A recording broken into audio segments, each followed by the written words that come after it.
First question ko muna for Tony, kasi Tony, first project mo sa GMA, right? So, kumusta naman? And pakikipagtrabaho sa kanila, and wala siyang naman. Oh. Kumusta yung pakikipagtrabaho? Una sa GMA mismo, and then sa cast, like sila Herlene and sila po. Yes po. Ito po yung first ko sa GMA. And unang-una gusto ko po magpasalamat sa GMA for giving me this opportunity to play a dream role of mine as well. I'm very grateful to be playing Drew Santiago here in Binibining Marikit. And para naman sa mga cast ko,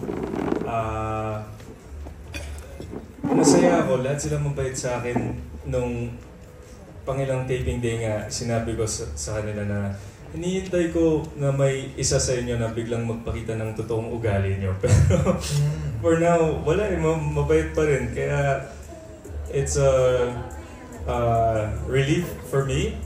Because, you know, sa mga na-experience ko sa ibang show na nagawa ko, it can be quite difficult or... Difficult din sa okay. I mean, just iba yung feel. You know, so here everyone's very nice. Treating me the same and not treating me like an outsider, so I really appreciate it. And ayun, so thank you sa inyong lahat for accepting me and having me here in Binibining Marikit. Bakit dream role, sabi mo kanina? Kasi lahat ng mga roles na nabigay sa akin na I'm also really thankful for. Lagi akong tatay, mayor, abogado, or siraulo, or mabigat eh. So, ito yung first time ma-feel ko yung pagka-bagets ko. And the first time na yung parang yung role mo, yung according to your ano? Hindi naman first time, pero bihira lang kasi. Kaya pag nagkakaroon ako ng ganitong role, talagang I savored every moment and really try to enjoy this time. Kasi, you know, sometimes it's gonna, who knows? I don't know when I'm gonna get another role like this. Okay. So I really wanna enjoy it and take it all in. Pero with Herlene, nag-bonding ba kayo before? Kasi mas marami kayong scene for sure, di ba? Ikaw ang leading man. Di naman. Kaming dalawa ni Kevin. So hindi din po namin alam kung paano tatakbo yung kwento. Pero yeah, so far sobrang saya makatrabaho si Herlene. Sabi ko nga kanina na first time ko ma-experience na meron kaming bida na siya din yung tao na doon namin kinukuha yung energy namin, okay. Yung source of energy. Tapos siya pa nga yung bida. So parang kailangan na yata ng pay raise tong bida namin. Doble-doble yung ginagawa niya. So na-shoot na ba? May kissing scene ba kayo? Kasi sa halos lahat yata ng project mo, meron kang ganun, di ba? And with Herlene ba, nakita mo yung reaction ni Herlene? Secret, kailangan niyo pong panoorin. Pero may labas-tang na agad si Herlene. Si Herlene na naman kwento. Kumusta naman Herlene? Yung mga scene na yan with... Wala pa. Kung gusto niyo malaman, kailangan niyong panoorin. Yun din, Herlene. Kumusta naman si Tony bilang...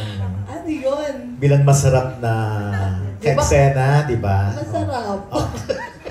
Hindi kasi sang kabaklaan, sang kababaihan, pangarap malaplap tong Tony Labus ka. Yes, di ba yun ang impression ng marami? Nako, wag na tayo magpaligoy-ligoy pa. Sorry po, madam. Sorry po, mga... Excuse me po to my mouth. Kasi naman, pinairan naman talaga ang kalandian talaga. Basta, panoorin nyo, Oo, kasi nga di ba... Napakaswerte ko dito sa Binibining Marikit na to. So nung kinunan... Ang babangon, ang hininga. Ay, wow. So nung kinunan nyo, ano yung naramdaman mo? Nagpaka-angel ka ba? Angel Aquino feeling ba? Ano po? Ano ba? Ay, wow. Biglang naging dalagin. Baby angel. Pero hindi, nung scene na yun, nawala naman yung kaba mo or... Ay, inalalayan mas more naman on po nila ako. excitement ba ang naramdaman mo? Ay, oo naman. Talaga yung toothbrush ko, talaga itinabi ko sa pagtulog. Kasi first kiss ko to naman, blank, ganun. Pang ilang taping ba bago kinunan yun? Secret. Hindi ba siya sa mga few parts. Hindi nakapag-banding na kami. Ano ba yan? Okay. So, naging madali na. Hindi naman kayo binigla ni Direk. Dinadaan, okay, maglaplapan na kayo. Hindi, basta hindi natin alam kung sino sa dalawa to yung best kisser. Kasi dalawa sila nalaplap ko. Dapat ba hindi sinabi? Hindi, nasabi mo na. I'm sure sa interview mo kay Larry kanina na-mention. Ay, hindi po. Sa inyo ko pa lang sinabi. Wow, congrats. So, ay, nasabi ni Direk, diba? Siya nagsabi. Ay, hulaan yun. Hulaan na lang kung kung sino sino- laplap yung lalabas. Oo, kung sino na lang ang best kisser. Hulaan na lang namin. Pero at least, Alam ko. pero, mahirap na may tanong kung kanino ka nag-enjoy, di ba, Herlene? Parehas ka nag-enjoy. Uy, Herlene, nag-interview ang patan. Parehas ka. Pasensya na po. Kasi naman, pasensya na. Ayun, pero syempre, Ano nga professional ka naman sa mga ganong eksena. Oo, professional na professional. Talagang nag-take advantage lang Ay, din sobrang talaga. professional. Nag-take advantage. Oo, pero papaalam naman ako, i-take advantage na kita ha. Galingan ko na kasi parang ang tagal ko na rin namang walang... Ang bunganga ko talaga. Tama ka na rin po. Ayan. Kung saan pa ho tayo makarating. Mamaya ulit, save natin for Hindi, reaction to Tony, wala ka ng lusot, sinabi niya na sobrang... Ano ba, reaction ko? Oo, sa sinasabi niya na sobrang... Obviously, nag-enjoy siya. Talagang ginamit niya yung word na laplap. Sino ba ang tatanggi sa laplap? Ang sa akin, lagi mong sinasabi, ito nga yung gustong-gusto namin kay Herlene na ganito sa set, kaya masaya kami. So, alam mo yun, we come on set, we do our best, pero masaya ako na ganito yung mga vibes namin sa set, na masaya lang, we're there for each other, and ayun, minsan ang hirap na nga ng ginagawa natin, di ba? So we just have to be there for each other lang. Sir, may kulang kang tanong. Tanongin mo naman kung best kisser din ako. Ano to? Parang ako lang yung logi. Yan. Dali na. Ako na nga magtatanong. Siya actually, wala yun sa question ko. Diba? Binigyan kita ng question. Takbo ko Ayan, yan. okay, good kisser ba Sir Herlito? And also First time Kevin. ko to. First time ko talaga. Good kisser, parang nahihiya lang. Yun. Hindi mo call out, hindi siya. Virgin. Parang feeling ko tuloy ako yung rar eh. Alam mo yun? So, Okay, so... Rar ka naman talaga. Yan, Kevin. What's the question? But before that malaswang question, you know what's malaswang? English only daw. Yeah, is this your first project, right? Acting project. So, yes. Can you tell us first about your experience working with a beautiful Herlene Budol? It's been amazing working with Herlene and Miss Bokwang and everyone on set as well. I don't feel like I'm similar to Tony. I don't feel like I'm a newcomer here. Okay. They welcome me like I've been here for 25 years. So, is she a good kisser? Ay, madam, pakinggan niyo po. Yes, Ginalingan ko. of course. Ginalingan ko po talaga. What about? Simply, of course she is, yes. Oh. Reaction ulit, Herlene, yan naman Ito hinihintay naman, mo. napaka-chismosa na natin dalawa. Ba't di na lang tayo mag-date? Oh, hindi, ayun good kisser. Pero sabi ni Tony, nahihiya. Good kisser pero nahihiya. Oo. Kasi, sabihin ko ba? O wag secret? Sabihin mo na, nasabi mo na nga lahat eh. Naglabas. Naglabas ng dila. Okay. Kasi ganito yan. Hindi Okay. ko bang kwento? Go! Konti lang Naglabas ng dila kasi yung isa dyan. Tapos, edi, nag-fight na ba ako? Ganun. Ay, huwag mo, kantiin ng ng nanahimik. Ganun. Oo, di ba direct? Pwede ba yun sa TV, yung may mga dila direct? Ay, yun nga ang pagkakamali ko. Kaya walang ipapalabas. War, ganun. May konti lang naman po parang a little bit.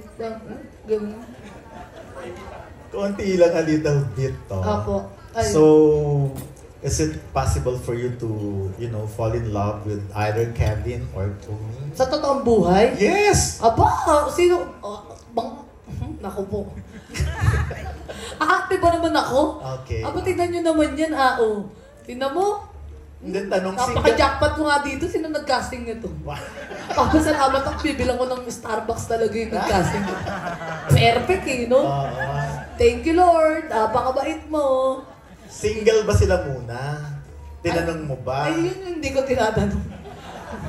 Kevin, are you single or unattached or... Yes.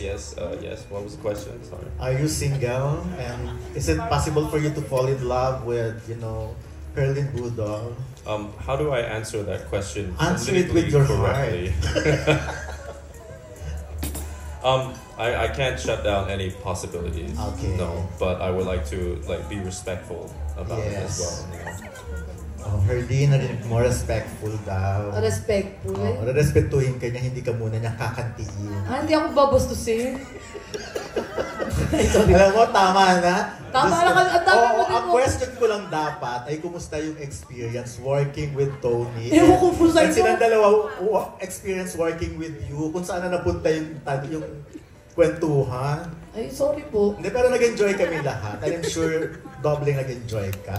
Kanina mas maraming beses ka nakipaghalikan sa dalawa. Last question. Ito, puro laplapan na lang din usapan natin Ikaw ang dalawa. nag-open nun. Kaninong pinakamarami sa dalawa? Hindi, parehas po eh. Parang balansing-balanse. Parang malilito talaga sila kung kaninong laway yung naiwan sa bunganga. Grabe, Preston pa ba ito? Ay, bawal ba ganito? Ang saya, oo. Dapat pala. Hindi, okay nga yun. Napaka-honest mo, napaka-totoo ng mga sinasabi niya. Nabibigla na nga lang din po Oo. ako. Ikaw ba, Pokwang, ano masasabi mo sa personality ni Herdy? Naku, what you see is what you get. Yun siya. Hindi mo siya pwedeng anuhin. May sarili siyang ano eh. Ang pili ko sa batang to, hindi mo siya kailangang manduhan. Kasi pag minanduhan mo siya, mawawala yung naturalesa niya. Hayaan mo lang siya. Yung nga sinasabi ko sa kanya, go with the flow. O ikaw yan. Hindi mo kailangan mag-pretend. Okay. Mas maganda yung lumalabas talaga yung naturalesa. Okay. Wala kang kissing scene dito, Pokwang. Meron. Sarili ko. O, kasi longing ako. Nakaharap ako sa salamin. Tapos, ang ganda. Nagmukha akong janitor fish. Tawag-tawa. Entrance. Ayan o, maraming salamat ha. Grabe. Maraming salamat po, Mr. Dodon, sa mga may init yung tanong. Susunod naman po, Mr. Jayco Manangan of TikTok Philippines. Hello po.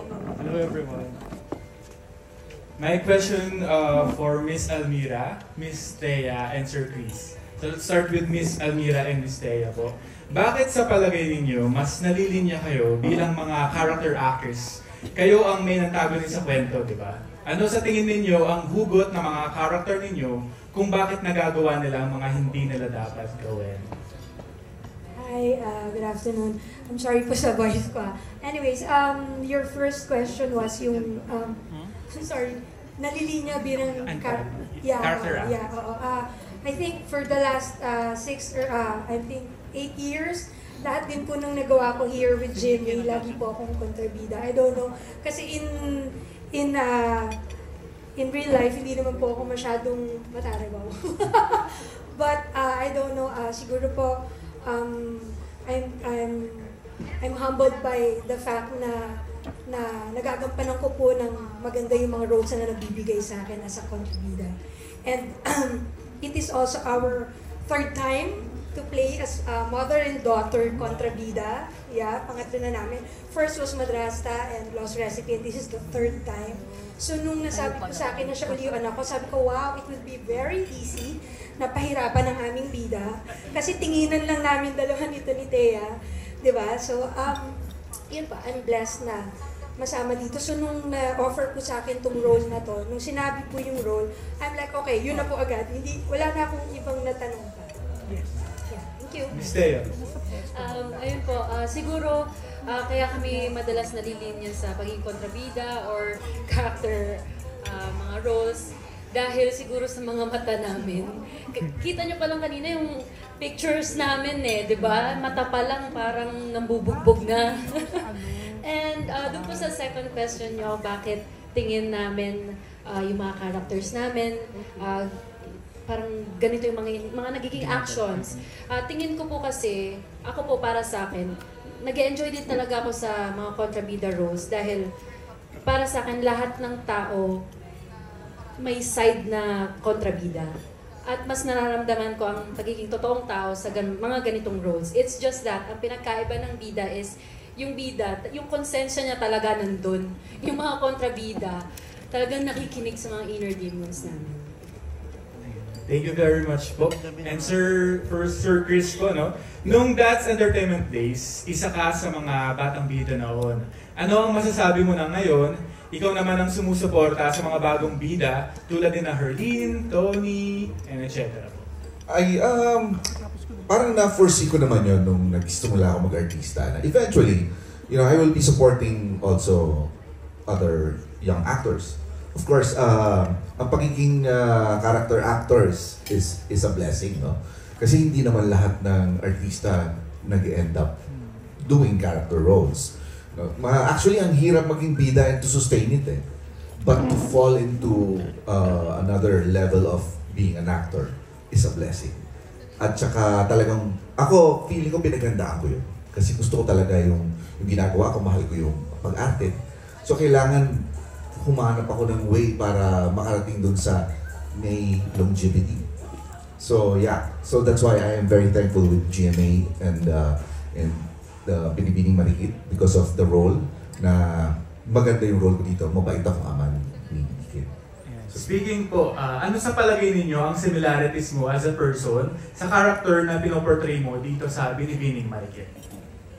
Actually, hindi ko alam eh. Pag binibigay kasi sa akin yung role ko, tinatry kong ihiwalay yung personal experiences ko. And I imagine that yung role ko is ako talaga. So, hindi ko alam kung ano yung magiging yung similarity. Siguro yung may anak. And yung mga ibinabahagi na mga pangaral sa anak, yun, I guess, yun ang mga malapit. Thank you very much and congratulations to the whole cast. Thank you so much, Mr. Jaco. Next naman po si DJ Yoko Chang.